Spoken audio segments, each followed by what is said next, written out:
액션 let's go 저 건물을 찾으러 Hai Mas Aci, kita sudah cerita. Wah, lagi ngobrolin apa ini? Pasti seru. Belum ada sih. Kalau belum ada, biar aku bikin ada topik baru nih. Kalian tahu nggak sih kita tuh kuliah di mana? WM. Iya. Gila. Terus kalian tahu nggak sama pendiri Muhammadiyah sendiri? Benar nggak sih? Benar juga. Terus kalian paham nggak sih biografi Ahmad Dahlan secara keseluruhannya gimana? Belum sih, cuma dikit-dikit aja kali ya. Jadi aku mau jelasin biografi Ahmad Dahlan secara keseluruhan.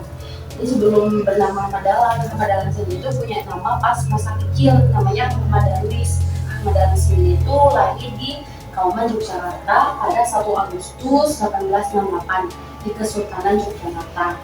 Ahmad Dahlan itu anak nomor 4 dari 7 bersaudara, jadi banyak saudaranya itu Ahmad Dahlan.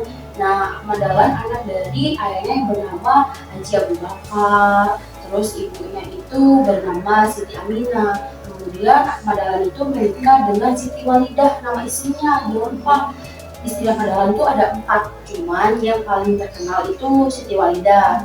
Sebab dari pernikahan itu melahirkan 6 orang anak. Jadi Ahmad Dahlan juga anaknya banyak, selain saudara banyak, anaknya juga banyak gitu. Kemudian kerjaan Ahmad Dahlan dari dulu itu ya seorang kiai. Kalian tahu nggak sih kiai itu apa?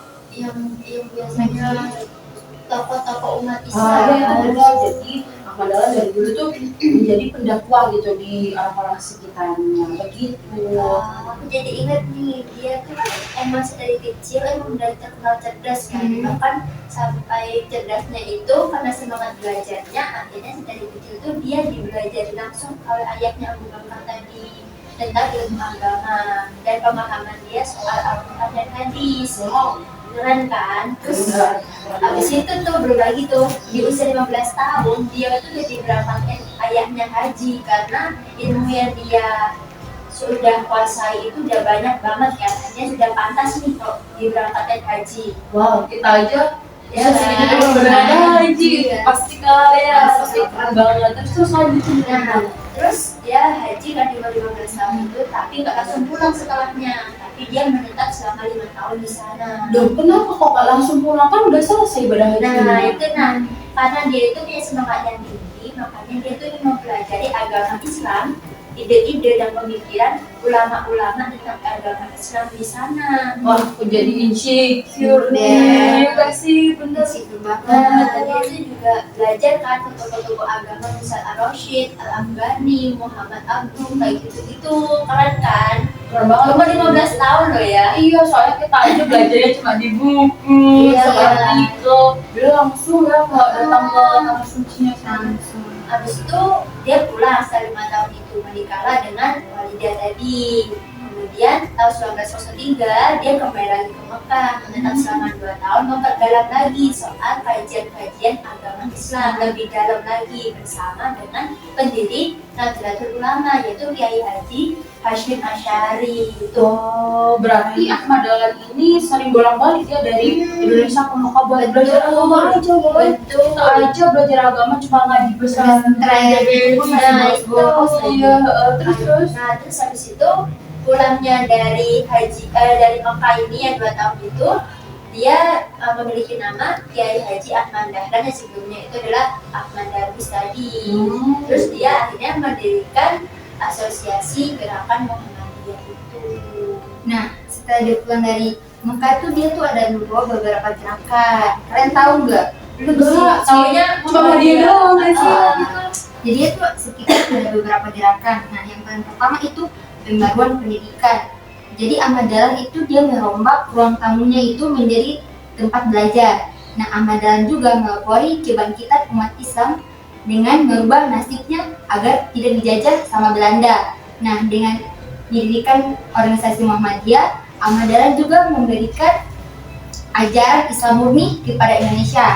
Nah, yang ketiga itu dengan organisasi Muhammadiyah, Ahmad Dahlan juga mengakui amal usaha sosial. Nah, yang terakhir itu dia tuh mendirikan Aisyah wanita agar dapat menyimbangi dengan kaum pria. Nah, itu merupakan gerakan-gerakan Ahmad Dahlan sepulang dari Mekah. Wow, keren banget tuh pergerakannya. Banyak Jadi bikin kita yang wanita tuh nggak minder sama kemampuan Iya, laki-laki. Karena kita mau bersaing juga loh. sehingga dia tuh mendirikan itu Aisyah Wanita. Gitu ya, jadi fungsinya. Tapi aku jadi kepikiran nih, jadi ingat kalau misalkan gerakan-gerakan ini juga dilalui soal pemikiran-pemikiran Ahmad Dahlan terlebih dahulu. Misalnya di bidang pendidikan, tadi kan juga disebutkan dia mendirikan di halaman rumahnya, di ruang tamunya itu kan ya. Iya, Itu tahu. awalnya asalnya keprihatinan beliau soal pendidikan yang ada di Indonesia, di mana hanya berfokus pada ilmu agama aja. Nah, si Ahmad Dahlan ini berupaya menyeimbangkan antara ilmu agama dan ilmu pengetahuan barat supaya tokoh-tokoh ulama atau cendekiawan umat Islam itu tidak hanya berakhlak tapi juga berpengetahuan luas. Wow, gitu ya. Berarti ibarat tabung itu ada isinya. Keren banget ya. Nah, terus dia juga memberikan gagasan bahwasanya kalau kita mau jadi cendekiawan yang bisa beradaptasi dengan zaman itu ada 3 hal. Yang pertama, mempelajari dan memahami Al-Quran. Yang kedua, kita harus memahami tentang akhlak, akal dan hati. Oke, yang terakhir itu harus terbuka terhadap suatu perubahan. Gak boleh kayak kita tetap stay di zaman lalu. Iya, kita harus keluar dari zona nyaman. Biar kita mengikuti jejak Ahmad Dahlan tadi, gak sih? Terus tadi gerakannya banyak kan ya. Iya. Itu juga dipelopori oleh pikiran dia di bidang sosial. Makanya dia juga menggagaskan tentang 4 hal juga tentang kemuhammadiyaan sekolahan. Itu dia mendirikan pendidikan kayak dari TK, SD sampai dengan universitas. Oh, Gitu loh. pantesan ya banyak kalau di jalan tuh ketemu kayak SMP Muhammadiyah. Iya, Sampai yang kita universitas Iya, Muhammadiyah iya, sih. jadi bangga loh kita bagian dari Muhammadiyah. Betul. Terus habis itu Muhammadiyah bagian tablik. Nah, itu mendirikan masjid-masjid atau rumah ibadah agama Islam sebagai tempat yang rumah ibadah dan juga dakwahnya para tokoh-tokoh Islam. Pantesan loh ya, yang aku tahu nih dari pengalaman sekitar teman-teman aku, kebanyakan masjid Muhammadiyah itu besar-besar, moga-moga ternyata fungsinya itu karena iya kayak masjid putih itu karena fungsinya emang di dalamnya buat takbir akbar, Iya, kajian akbar gitu. Betul. Meningkatkan dakwah. Benar, berarti semakin besar berarti semakin ada banyak masanya. Terus yang ketiga ada kemuhammadiyaan bagian penolong kesengsaraan umum. Nah, ini menyediakan atau mendirikan pelayanan kesehatan seperti rumah sakit. Itu. Jadi kan kita umum nih rumah sakit Muhammadiyah segede itu kan sekomplit itu loh fasilitas yang disediakan. Terus waktu itu pas ada bencana alam ingat nggak pas dibangun? Oh iya. Ya kan, itu Muhammadiyah tuh pengenalan kayak Muhammadiyah peduli. Itu berarti masuk sosial ya. sosial sekali.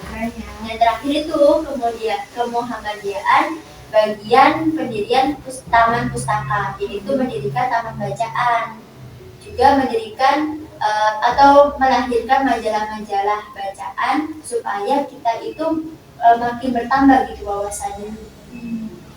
Oh, berarti semua yang didirikan atau gerakan pemikiran itu semua untuk Indonesia ya berarti. Jadi kita tuh semakin bangga gak sih dari Muhammadiyah Malang? Jadi mindset utamanya itu adalah mendirikan ya mindset lah ya. Iya, berarti kita itu harus mengikuti jejak Ahmad Dahlan sendiri itu agar lebih bagus kita dalam meningkatkan value-value kita sebagai mahasiswa baik. Oh, makasih ya teman-teman, hari ini diskusinya seru banget sih. Next time kita akan bahas apa lagi. Aku bagi dulu ya soal Iya. telepon mamanya. Iya.